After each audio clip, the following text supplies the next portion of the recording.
This is All the Reasons to Be Afraid by Logan Riley.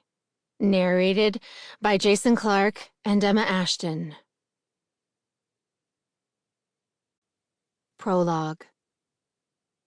There was a time when I prayed for Rachel to be real. During those long nights alone at the hospital, when Mom and Dad left to fight in the privacy of our own home, when all I could feel was pain, and sleep lingered just out of reach, the string on a balloon bouncing against the ceiling. I wished and prayed for Rachel to be a real girl.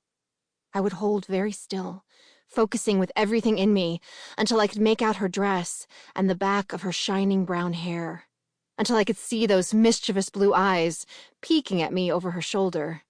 I knew she was smiling, though I never saw her face. But her eyes told me she was smiling. They made promises I knew she would keep. They promised fun and laughter and escape from a world of sharp needles and food that tasted of rubbing alcohol and burnt marshmallows. For a year, everything had tasted charred, ruined. Dad said it was a side effect of the medicine they were using to make me better. He said ice cream would taste good again once I was well. Once I was well, they would lower my dosage, and I would see how wonderful everything tasted, how wonderful everything smelled, how wonderful it would be to eat and run and play and be the healthy child I had never been. Once I was well, I would see. But I wasn't well. The fluttering near my heart, birds trapped in a cage of bone, was fading. But it seemed to be taking forever. I was 8 years old. A month was forever.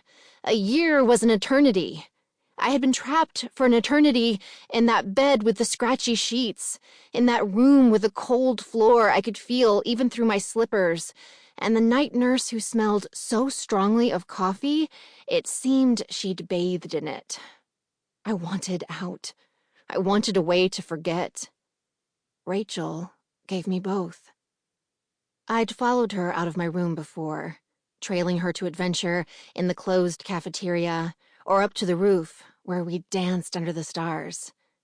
But that night was different.